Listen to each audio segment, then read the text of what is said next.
ಏನಿವತ್ತು 5ನೇ ತಾರೀಕು ನನ್ನ ಹುಟ್ಟುಹಬ್ಬ ನಂದಾಗ್ಬೋದು. ನನ್ನ ಇಬ್ಬರು ತಮ್ಮಂದರು ಮಹೇಶ್ ಅಂತ ಮತ್ತು ಸುಮಂತ್ ಅಂತ ಇಬ್ಬರದು ತಮ್ಮಂದ್ರದ್ದು ಇವತ್ತೇ ಹುಟ್ಟುಹಬ್ಬ ಇರೋದ್ರಿಂದ ನಾವು ಒಂದು ಹುಟ್ಟುಹಬ್ಬವನ್ನು ವಿಶೇಷವಾಗಿ ಆಚರಣೆ ಮಾಡಬೇಕಂತ ನಾವು ಮೊದಲೇ ಮಾತಾಡಿಕೊಂಡು, ಯಾಕಂದರೆ ಪ್ರತಿ ವರ್ಷ ನಾವು ಊರಲ್ಲಿ ಕೇಕ್ ಕಟ್ ಮಾಡಿ ನಮ್ಮೂರಲ್ಲಿರೋ ಜನಗಳಿಗೆ ನಾವು ಕೊಟ್ಟು ನಾವು ಸಂಭ್ರಮಾಚರಣೆ ಮಾಡ್ತಾಯಿದ್ವಿ.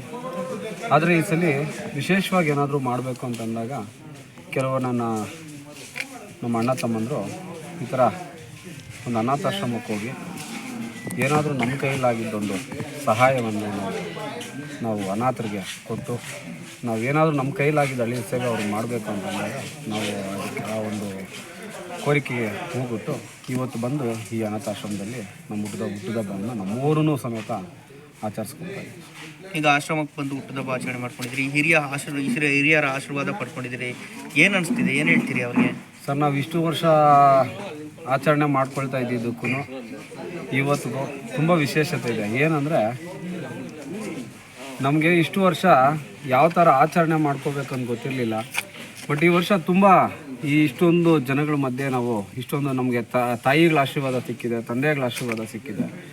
ಈ ಒಂದು ಸಂದರ್ಭದಲ್ಲಿ ತುಂಬ ವಿಶೇಷವಾಗಿ ನಾವು ಇವತ್ತು ಹುಟ್ಟುಹಬ್ಬವನ್ನು ನಾವು ಮೂವರು ಸಮೇತ ಈ ಸಂದರ್ಭದಲ್ಲಿ ಮಾಡ್ಕೋತಾ ಇದ್ದೀವಿ ಸರ್. ಈಗ ಅನಾಥಾಶ್ರಮಕ್ಕೆ ಬಿಟ್ಟಿರುವಂಥ ಮಕ್ಕಳಿಗೆ ಏನು ಹೇಳ್ತೀರಿ? ಆ ತಾಯಿ ಅಂದ್ರೆ ಪರಿಸ್ಥಿತಿ ನೋಡಿದ್ರೆ ಏನು ಅನಿಸುತ್ತೆ ನಿಮಗೆ? ಸರ್, ನಮ್ಗೆ ಹೊಟ್ಟೆ ಉರಿಯುತ್ತೆ. ದೇವರು ನನಗೆ ತಂದೆ ತಾಯಿ ಇಲ್ಲ, ಬಟ್ ನಮ್ಗೆ ಅನಿಸುತ್ತೆ ನಮ್ಮ ತಂದೆ ತಾಯಿ ಇದ್ದಿದ್ರೆ ನಾವು ತುಂಬ ಚೆನ್ನಾಗಿ ನೋಡ್ಕೋತಿದ್ವಿ ಅಂತ. ಬಟ್ ಇವತ್ತೆಲ್ಲೋ ನೋಡಿದಾಗ ಇವ್ರು ಯಾರು ಬಿಟ್ಟೋಗಿದ್ದಾರೋ ಇವ್ರು ನಿಜವಾಗ್ಲೂ ಕರುಣೆ ಇಲ್ಲ. ಆ ತಂದೆ ತಾಯಿಗಳನ್ನ ಮಕ್ಕಳು ನೋಡಿದಾಗ ನಮಗೆ ನಮ್ಮ ತಾಯಿ ಇದ್ದಿದ್ರೆ ಎಷ್ಟೋ ಚೆನ್ನಾಗಿ ನೋಡ್ಕೋತಿದ್ವಿ ಅನ್ನೋ ಒಂದು ಕೊರಗು ನಮ್ಮಲ್ಲಿ ಕಾಡ್ತಿದೆ ಸರ್. ಏನೇನು ಕೊಟ್ಟರು ಸರ್? ಇವತ್ತು ನಾವು ಅವ್ರು ತಿಳ್ಕೊಳ್ಳೋಕ್ಕೆ ಮಾಡೋಂಥ ವಸ್ತುಗಳನ್ನ ಕೊಟ್ಟು ಇವತ್ತು ನಾವು ಹುಟ್ಟುಹಬ್ಬವನ್ನು ಆಚರಣೆ ಮಾಡ್ಕೊಂಡಿದ್ದೀವಿ. ಹುಟ್ಟುಹಬ್ಬ ಆಚರಣೆಗೆ ಕೆಲವು ಯುವಕರಲ್ಲೆಲ್ಲ ದುಂದು ವೆಚ್ಚ ಮಾಡ್ತಾರೆ, ನೀವೇ ಅರ್ಥಪೂರ್ಣವಾಗಿ ಇಲ್ಲಿ ಕೊಟ್ಟಿದ್ದೀರಾ. ಯುವಕರಿಗೆ ಏನು ಸಂದೇಶ ಕೊಡ್ತೀರಾ?